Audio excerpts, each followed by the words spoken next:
Hola a todos, hoy les voy a contar sobre mi viaje que tuve a Cholula junto con mi grupo del segundo G. El día empezó muy temprano, me desperté alrededor de las 4 de la mañana para estar listo a las 5:30. Llegué a la escuela más o menos a las 4:40. Ahí estuvimos esperando los autobuses, pero tardaron bastante, tanto que al final terminamos saliendo casi a las 7. El viaje fue largo. No recuerdo exactamente cuántas horas duró, pero así fue un trayecto pesado. Durante el camino tomé algunas fotos. No son las mejores, pero ayudan a recordar el recorrido. Después de eso empezamos el viaje a Cholula. Al llegar lo primero que vi fue un cerro cubierto de pasto mezclado con árboles y maleza. Parecía un cerro normal, pero en realidad era la gran pirámide de Cholula, conocida como Tlaxicoaltepec, que significa cerro hecho a mano. Se veía enorme, pero en realidad no era muy llamativo. Al principio porque no parecía una pirámide a simple vista, sino un cerro normal. Después nos explicaron la historia del lugar. Nos contaron que la Gran Pirámide de Cholula comenzó a construirse alrededor del siglo III a.C. y que fue ampliada en varias etapas durante cientos de años por distintos grupos que habitaron la región. También nos explicaron que es considerada una de las pirámides más grandes del mundo por su volumen y que tuvo una gran importancia religiosa y ceremonial en la época prehispánica. Además hablaron de los túneles que se encuentran dentro de la pirámide. Estos túneles fueron excavados por arqueólogos que estudiaban la estructura sin dañarla y permiten observar algunas de las diferentes etapas de construcción que tuvo a lo largo del tiempo. Actualmente forma una extensa red que ayuda a comprender mejor la historia y el desarrollo de la Gran Pirámide de Cholula. También nos contaron que fue construida en 8 etapas durante muchísimo tiempo por distintas culturas que fueron ampliándola y modificándola con el paso del tiempo. Después caminamos por la zona arqueológica.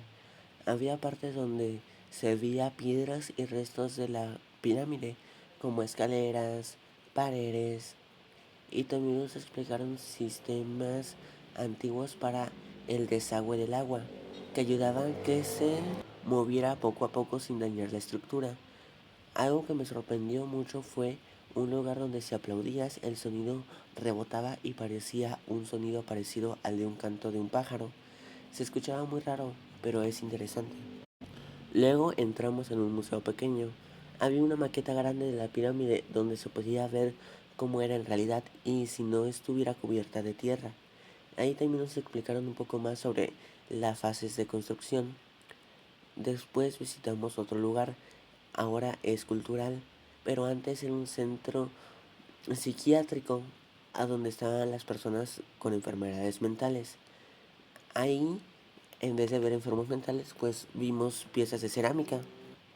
Había muchas figuras muy detalladas, como un león que parecía de cuarzo con detalles dorados, un escritorio con muchos cajones, caballos colgados en la pared y varias esculturas más.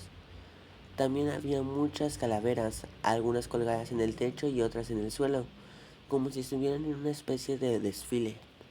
Una de las partes más llamativas fueron los alebrijes. Habían criaturas muy raras mezcladas con partes de muchos animales. Algunas eran difíciles de describir, pero tenían combinaciones muy exageradas de formas. En la entrada del lugar había una figura enorme que tenía cabeza de león junto con una de serpiente y unas alas. Dentro del museo, en- dentro del museo estábamos en una habitación oscura donde había un ajolote pintado con colores brillantes.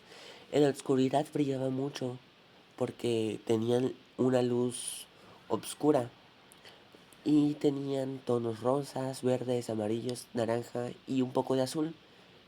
Incluso nuestra ropa, que es blanca, parecía brillar con de un color azul en la sala. Al final del museo vimos nuevamente la misma figura que tenía cabeza de león y serpiente. Después de eso subimos hacia la cima de la pirámide. Fueron muchas rampas y escaleras hasta el final. Ahí la iglesia de color rosa melocotón, con detalles de un color amarillo dorado, tenía una campana decorativa y un reloj en una de las torres. Por dentro todo era blanco, con muchos detalles en dorado. Había bancos donde la gente se sentaba y un espacio amplio donde se realizaban las ceremonias religiosas. Las paredes tenían figuras religiosas como Jesús, María y José, aunque no reconocía todas. Había muchos detalles en dorados en las columnas y decoraciones, demasiado recargado para mi gusto. Y pues eso es todo lo que vimos durante nuestro viaje a Cholula.